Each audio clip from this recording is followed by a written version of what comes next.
Good morning students. कल हमने the very first chapter जो आपका हिस्ट्री का है, the rise of nationalism in Europe, उसका मैंने इंट्रो देखा था। आज हम लोग डिस्कस करेंगे नेशन स्टेट के बारे में। किसके बारे में? नेशन स्टेट के बारे में। नेशन स्टेट क्या है, इसको डिस्कस करने से पहले यूरोप में क्या हुआ था थोड़ा सा मैं आपको बताना चाहूँगा, ताकि आप नेशन स्टेट से क्या हो सको, कनेक्ट हो सको। ठीक है। कल मैंने बताया था आपको कि यूरोप में कोई भी नेशन स्टेट नहीं था उस समय। There is no nation state in Europe that time. There was no nation state in Europe that time. तो था क्या फिर? पूरे यूरोप में मोनार्कल सिस्टम चल रहा था, राजा का शासन। और राजा क्या करता था? किसी बड़े एरिया पर उसका शासन चलता था, तो किसी राजा का छोटे एरिया पर शासन चलता था। इस तरह से पूरा यूरोप क्या था, छोटे बड़े खंड में बटा हुआ था। पूरे यूरोप में एक कंट्री फ्रांस भी था, और फ्रांस में क्या स्टार्ट हो गया? रेवोल्यूशन। और फ्रांस ने करके दिखाया कि हम मोनार्कल सिस्टम को ख़त्म कर सकते हैं और डेमोक्रेसी ला सकते हैं, और फ्रांस ने डेमोक्रेसी। अब इसका प्रभाव, इफेक्ट ऑफ दिस इवेंट किसके ऊपर जाने लगा? यूरोप के जो छोटे बड़े भूखंड थे उनके ऊपर जाना चालू हो गया। तो अलग अलग यूरोप का जो भाग था ना, वो भी फ्रांस की तरह क्या होना चाहता था? फ्री। वो भी अपने यहाँ फ्रीडम चाहता था। लेकिन फ्रीडम लाने के लिए अब ऐसा तो था नहीं कि अचानक में सभी रेवोल्यूशन कर सकते थे। अचानक में रेवोल्यूशन नहीं होता है।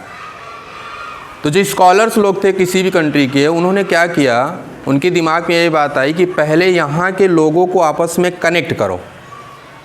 यहाँ के लोगों को आपस में कनेक्ट करो। यहीं से नेशन स्टेट का डिफिनेशन निकलेगा अभी। यहाँ के लोगों को आपस में क्या करो? कनेक्ट करो। अब कनेक्ट करने का वे क्या होगा? नेशनलिज्म होगा। मतलब लोगों के अंदर पहले क्या डालो? नेशनलिज्म जानो। और नेशनलिज्म है क्या? काइंड ऑफ आइडियोलॉजी, एक फीलिंग है, देश प्रेम की भावना। ये जब सबके अंदर डालोगे तो पीपुल आपस में क्या हो जाएगा? कनेक्ट हो जाएगा। और जब सारे लोग आपस में कनेक्ट हो जाएंगे तो हम मोनार्कल सिस्टम या फिर जो भी सिस्टम उसके अगेंस्ट क्या कर सकते हैं? आवाज़ उठा सकते हैं। तो उन्होंने नेशनलिज्म को रास्ता बनाया, और उस नेशनलिज्म के थ्रू फिर वो कहाँ पे आते हैं? नेशन स्टेट पे आते हैं। मतलब नेशनलिज्म के थ्रू वो कहाँ पहुँचते हैं? नेशन स्टेट पे पहुँचते हैं, और नेशन स्टेट का फॉर्मेशन चालू कर देते हैं। तो नेशन स्टेट की अगर बात आ रही तो ये बात तो प्रूफ हो जाती है कि उस समय यूरोप में कोई नेशन नहीं था। अब नेशन स्टेट का डिफिनेशन देख लेते हैं थोड़ा सा हम लोग उसको।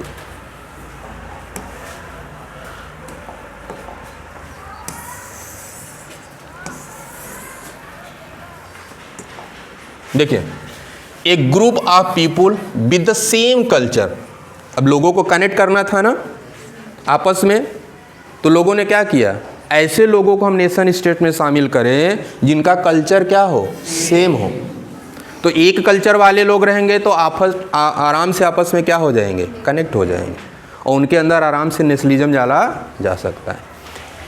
सेम लैंग्वेज, दूसरा पॉइंट दिया गया कि ऐसे लोगों को नेशन स्टेट में शामिल किया जाए जिनका लैंग्वेज क्या हो? सेम हो। तो जब लैंग्वेज सेम होगा तो कनेक्टिविटी बड़े आसानी से हो जाएगी, नेशनलिज्म भी बड़े आसानी से फैल जाएगा। हिस्ट्री, सेम हिस्ट्री उनके पास हो। अगर ये तीन चीज़ें उनके पास हैं तो ऐसे लोग आपस में मिलकर क्या बनाते हैं? नेशन स्टेट बनाते हैं। ऐसे लोग आपस में मिलकर क्या बनाते हैं? Nation state. तो आपको माइंड में रखना होगा कि नेशन स्टेट बनाने से पहले लोगों ने अपने आप को कनेक्ट करना चाहा। कनेक्ट करने के लिए कौन सा वे अपनाया? उन्होंने नेशनलिज्म का वे अपनाया। नेशनलिज्म के लिए ज़रूरी चीज़ उन्होंने क्या समझा? Same culture, same language and same history. अगर ये है, लोगों के बीच में सेम कल्चर है, सेम लैंग्वेज है, सेम हिस्ट्री है, तो ऐसे सारे लोग आपस में मिलकर क्या करते हैं? एन इंडिपेंडेंट कंट्री बनाते हैं, जिसको हम क्या कहते हैं? नेशन स्टेट कहते हैं। Is it clear? क्लियर हो गया सबको? अगर किसी को प्रॉब्लम है तो हाँ बोलो। खड़े होके पास करो जरा इसको। You should know the definition of nation state. A group of people with the same culture, same language and same history who have formed an independent country is called nation state. मतलब ऐसे लोगों का समूह जिनका language same हो, जिनका culture same हो, जिनकी हिस्ट्री सेम हो, ऐसे लोग आपस में मिलके क्या बनाते हैं? एक इंडिपेंडेंट कंट्री बनाते हैं। उसी इंडिपेंडेंट कंट्री को हम क्या कहते हैं? नेशन स्टेट कहते हैं। ऐसा कब हुआ? 1848 में, जब किन्होंने फिगर 4 फिगर बनाया? हाँ, फ्रेडरिक शेरियू ने जब फिगर दिया तो उनके फिगर नंबर फर्स्ट से ये चीज़ निकल के आया था। यूटोपियन था ना, एक कल्पना थी वो। उस कल्पना से चीज़ झलक के आता है कि कैसा देश, कैसे नेशन स्टेट बनेगा, उस नेशन स्टेट में क्या होना चाहिए। तो वहाँ से निकल के आया कि उस नेशन स्टेट में कल्चर, लैंग्वेज, हिस्ट्री, ये चीज़ सेम होगा तो ऐसे लोग आपस में मिलकर क्या करेंगे? नेशन स्टेट, एक इंडिपेंडेंट कंट्री बनाएंगे जिसको हम क्या कहेंगे? Nation state. Is it clear? अभी हम आते हैं, एक फिलोसफर हैं, एक फिलोसफर हैं, उनका नाम है अर्नेस्ट रेनन। उनका नाम क्या है? Ernest Renan. ये फ्रांस के फिलोसफर हैं। इन्होंने नेशन स्टेट पर अपना व्यू दिया था। उनके विचार में जो नेशन स्टेट का ये डिफिनेशन था कि एक नेशन में समान कल्चर होना चाहिए, समान लैंग्वेज होना, कॉमन कल्चर, कॉमन लैंग्वेज और कॉमन हिस्ट्री होना चाहिए। इस बात से अर्नेस्ट रेनन जो थे वो सहमत नहीं थे, वो एग्री नहीं थे। उन्होंने नेशन स्टेट पे क्या किया? अपना व्यू दिया कि वास्तव में एक नेशन स्टेट कैसा होना चाहिए। इसके बारे में हम लोग देखते हैं। Ernest Renan, what is a nation? In a lecture delivered at the university of Sorbonne. एक यूनिवर्सिटी थी जिसका नाम क्या था? सोरबोन। उन्होंने वहाँ पे एक स्पीच दी थी। कब? 1882 में एक स्पीच उन्होंने दी थी। किसने दी थी? The French philosopher Ernest Renan. उन्होंने अपनी एक स्पीच दी थी और वो स्पीच किस पे बेस्ड था? What is a nation. इस पे उन्होंने अपना व्यू दिया था। Outline his understanding of what makes a nation. उन्होंने बताया था कि वास्तव में नेशन बनता कैसे है। The lecture was subsequently publish as a famous essay. और ये जो उन्होंने स्पीच दिया था, जो लेक्चर दी थी ना, वो एक टाइटल में, एक फेमस टाइटल में पब्लिश होता है। उस टाइटल का नाम क्या था? क्वेस्ट सी क्वीन। क्वीन, क्वेस्ट सी क्वीन। इसका अर्थ होता है व्हाट इज अ नेशन। जो उन्होंने स्पीच दी थी उसको एक टाइटल दिया, एक नाम दिया गया था, वो नाम यही था, क्वेस्ट सी क्वीन। और उसका अर्थ क्या होता है? What is a nation. ये उन्होंने किसने दिया था? अर्नेस्ट रेनन ने दिया था। कब? हाँ, ये चीज आप अपने माइंड में क्या करोगे? रखोगे। क्वेस्ट सी क्यून, क्वेस्ट सी क्यून इसका नाम था। अब उनके हिसाब से वास्तव में नेशन स्टेट क्या होता है? पहले देखो यहाँ पे उन्होंने क्या किया। Renan criticise the nation suggested by other. दूसरे लोगों ने जो नेशन का डिफिनेशन दिया था, क्या डिफिनेशन था? A nation is form by a common language, race, religion and territory. ये दूसरे लोगों ने डिफिनेशन दिया था, कॉमन लैंग्वेज होना चाहिए, कॉमन कल्चर होना चाहिए, कॉमन हिस्ट्री। इस चीज को उन्होंने क्या किया? क्रिटिसाइज किया। क्रिटिसाइज मीन्स क्या होता है? आलोचना करना। मतलब रेनन के हिसाब से ये डिफिनेशन क्या है? गलत है। उनके हिसाब से कि एक ही लैंग्वेज वाला मिलके किसी देश का निर्माण नहीं कर सकता। और सही बात भी है। अगर आप हिंदुस्तान, जैसे उस बच्चे ने वह क्वेश्चन यही कहा था ना कि दूसरे लैंग्वेज वाले भी तो रह सकते हैं। हिंदुस्तान का, इंडिया की बात कर लो तो इसमें तो बहुत सारे लैंग्वेज वाले लोग रहते हैं, बहुत सारे। तो रेनन भी इसी बात को बता रहे थे कि अगर कॉमन लैंग्वेज है, कॉमन कल्चर है, कॉमन हिस्ट्री है, ये लोग मिलकर किसी नेशन को बनाते हैं तो हम उसको नेशन स्टेट नहीं कर सकते। किसके लैंग्वेज में? अर्नेस्ट रेनन के लैंग्वेज। आगे देखिए, अब उनके हिसाब से नेशन स्टेट क्या होना चाहिए ये आपको समझना पड़ेगा। ए nation is the culmination, A nation is the culmination of a long past of individuals sacrifices and devotion. उन्होंने कहा नेशन स्टेट में क्या होना चाहिए उसको समझो। उनके हिसाब से एक नेशन स्टेट जो होता है एक लंबा प्रयास, सेक्रीफाइस और डिवोशन का जो चरम बिंदु होता है। अब चरम बिंदु मतलब क्या है? Highest point. अब जैसे हम छोटा सा एग्जांपल ले लेते हैं इंडिया का। जब यहाँ पे अंग्रेज़ों का शासन था तो अंग्रेज़ों से लड़ने के लिए क्या हुआ? फ्रीडम फाइटर्स आए। अब फ्रीडम फाइटर्स आए तो ऐसा नहीं था कि एक साल उन्होंने लड़ाई लड़ी और देश को आज़ादी मिल गई। मिला क्या? नहीं, उन्होंने लंबा प्रयास किया। बहुत सारे फ्रीडम फाइटर्स आए, उन्होंने अपने जीवन का सेक्रीफाइस किया, बलिदान दिया। बहुत सारे ने लगातार प्रयास करता रहा और एक लंबे समय तक जब ये प्रयास एकदम टॉप पर पहुंच गया तब जाके हमारे देश को क्या मिली? फ्रीडम मिली। तो रेनन का भी यही कहना था कि एक नेशन स्टेट में क्या होता है? एक लंबा प्रयास होता है, एक सेक्रीफाइस होता है और एक समर्पण। जब ये तीनों चीज़ें अपने चरम बिंदु पर पहुंच जाती हैं, कैलिमिनेशन मीन्स क्या होता है? चरम बिंदु। जब अपने चरम बिंदु पर पहुंच जाती है तब जाके यहाँ से क्या निकलता है? नेशन स्टेट निकलता है। मतलब एक नेशन स्टेट में क्या होना चाहिए? एक लंबा प्रयास होना चाहिए, सेक्रीफाइस होना चाहिए और डिवोशन होना चाहिए। ठीक है, जब ये तीनों अपने टॉप पर पहुंच जाएंगी तब जाके वहाँ पे क्या बनेगा? नेशन स्टेट बनेगा। Is it clear? Any problem in this point? If you have any problem, put before me so that I will clear it, because each and every point is important for you. You are going to face board examination na in the month of November maybe, so you should clear every and each point.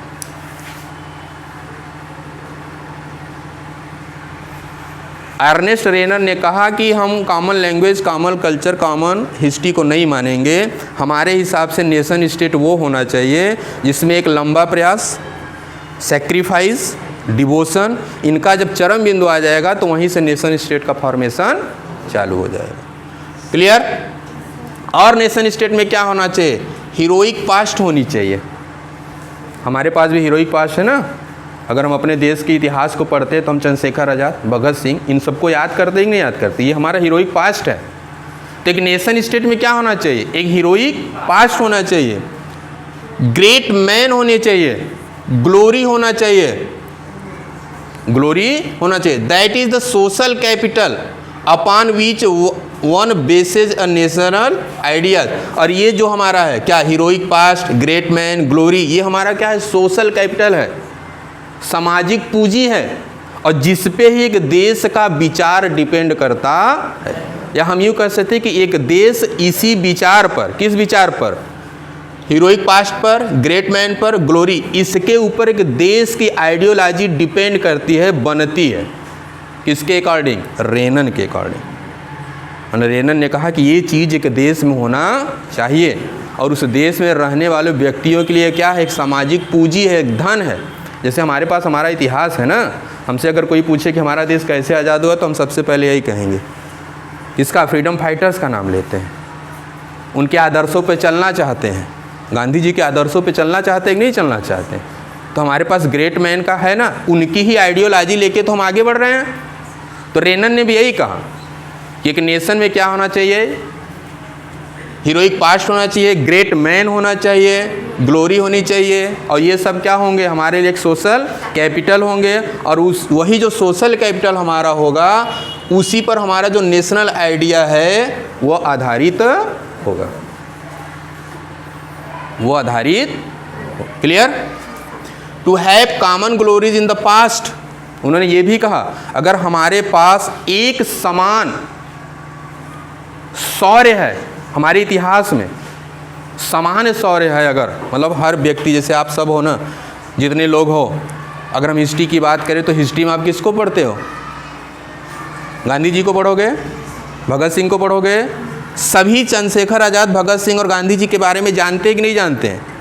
ये समान glory हमारे लिए हो गया कि नहीं?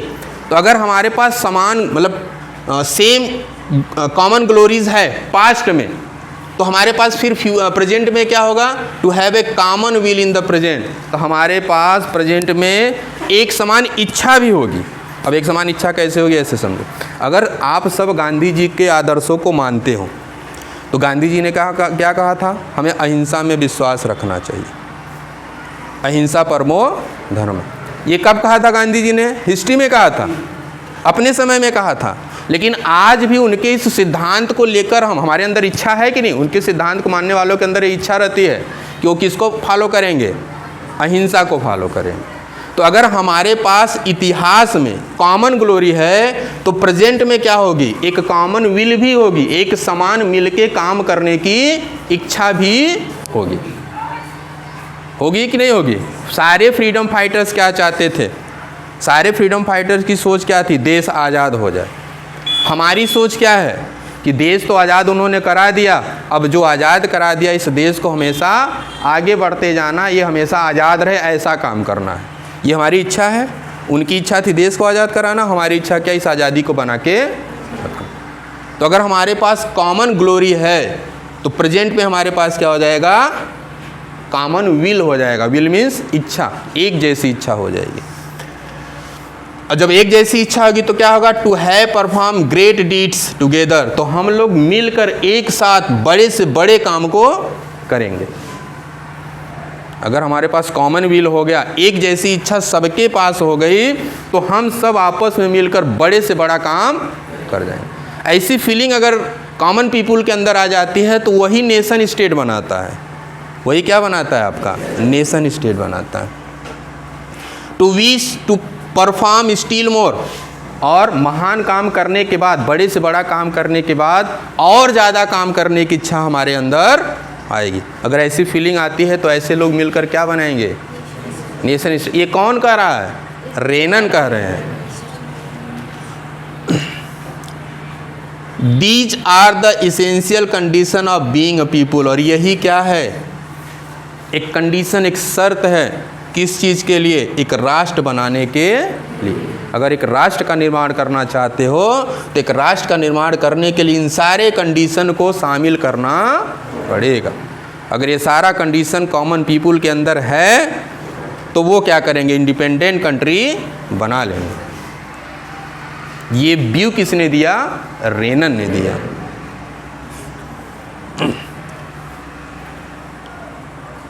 In nation is therefore a large scale of solidarity, उन्होंने क्या कहा कि नेशन स्टेट क्या होगा, एक बड़ी मात्रा पर कॉमन पीपुल का एकजुटता होगा। मतलब कॉमन पीपुल क्या होगा, एक साथ आपस में जुड़ जाएंगे, और जुड़ने के बाद क्या करेंगे, इन चीज़ों को फॉलो करेंगे और एक राष्ट्र का निर्माण करेंगे। This is the view of Ernest Renan. ये अर्नेस्ट रेनन का व्यू है कि एक नेशन स्टेट में कौन कौन सी चीज़ें होनी चाहिए। Is it clear. Its existence is a daily plebiscites. अब प्लेबिसाइट्स एक वर्ड आया है, इसका मतलब होता है कोई प्रपोजल अगर है, कोई प्रपोजल अगर है तो कॉमन पीपुल के पास राइट होना चाहिए उसको एक्सेप्ट करने के लिए या रिजेक्ट करने के लिए। वो अपना वोट देता है कि हम इसको एक्सेप्ट कर रहे हैं कि रिजेक्ट कर रहे हैं। तो किसी भी देश में क्या होना चाहिए, ये जो प्लेबिसाइड है ना, इसकी उपस्थिति अनिवार्य होनी चाहिए। मतलब कॉमन पीपुल के पास ये राइट हो कि किसी भी प्रपोजल को एक्सेप्ट करें या रिजेक्ट करें। उनको अच्छा लगता है तो एक्सेप्ट करेंगे, नहीं अच्छा लगेगा तो क्या करेंगे, रिजेक्ट करेंगे। ये चीज़ होना चाहिए कॉमन पीपुल के अंदर। ए प्रोविंस इज इट्स इनहेबिटेंस। एक देश किससे मिलकर बना होता है, वहाँ के निवासियों से मिलकर बना होता है। If anyone has the right to be consulted, अगर किसी भी व्यक्ति से सलाह लिया गया, किसी भी टॉपिक पर किसी भी व्यक्ति से अगर सलाह लिया जाता है, इट इज़ द इनहेबिटेंस, उनको ही हम क्या कहते हैं, उस देश का निवासी कहते हैं। अगर हम उस जिस देश में रहते हैं और हमसे कभी भी सलाह लिया गया किसी टॉपिक पर, तो हम मान लिए जाते हैं कि हम उसी देश के क्या हैं। अब भाई आप इंडिया में रहते हो ना, you are inhabitants of India. क्या आप अमेरिका के बारे में सोचते हो, पाकिस्तान के बारे में सोचते हो? जब भी सोचोगे तो किसके बारे में सोचोगे? तो जो निवासी होता है वो किसके बारे में सोचता है? पूरे देश के बारे में ना। तो अगर उनसे कभी भी सुझाव मांगा गया, सलाह मांगा, तो उनको ही मान लिया जाता है कि वह उस देश के क्या हैं? निवासी। A nation never has any real interest in annexing, एक देश जो होता है उसके अंदर कभी भी विलय करने की भावना नहीं होता है, हड़पने की भावना नहीं होता। अगर ऐसी भावना है तो फिर वो नेशन स्टेट नहीं हुआ। या are holding on to the countries against its will, या किसी देश पर जबरदस्ती टिके रहना, जबरदस्ती उस पर कब्जा करके रखना, उस देश के इच्छा के विपरीत, तो भी वहां पे नेशन स्टेट नहीं होगा। ये रेनन का व्यू है।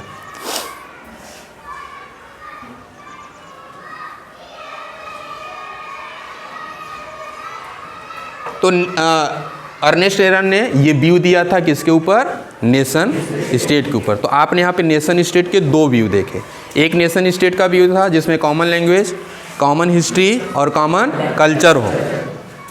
एक पहला आपने व्यू देखा, निकल के आया, और दूसरा व्यू अर्नेस्ट रेनन ने दिया। उन्होंने कहा ये सारी चीज़ें बकवास है, कॉमन लैंग्वेज, कॉमन कल्चर, ये इससे किसी भी देश का निर्माण नहीं किया जा सकता। अगर किसी भी नेशन स्टेट का फॉर्मेशन करना है तो उसमें ये सारे कंडीशन होने चाहिए। अगर ये सारा कंडीशन है तो हम उसको क्या मानेंगे? नेशन स्टेट मानेंगे। So you have to keep each and every condition given by Ernest Renan in your mind. Then what will you do? You will read again and again this topic, because question will come out from this point, from this topic. History में question कहाँ? ऐसे ही point से निकल के आएगा। तो हमको history का हर एक, और history it is very interesting topic.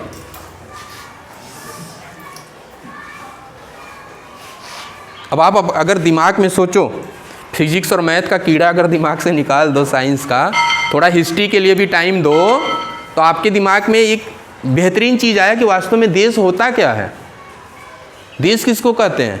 और इसलिए आपको देश के दो डिफिनेशन देखने को मिला, दो डिफिनेशन मिला, जिसमें common language, common culture, common history, एक ये डिफिनेशन मिला और एक रेनन ने डिफिनेशन दिया। आज आपको पता चल गया कि वास्तव में देश मतलब एक कंट्री किसको कहा जाता है, क्या डिफिनेशन है कंट्री की। इंटरेस्टिंग टॉपिक नहीं है? It is very interesting topic. Tomorrow हम आपसे मिलेंगे कल।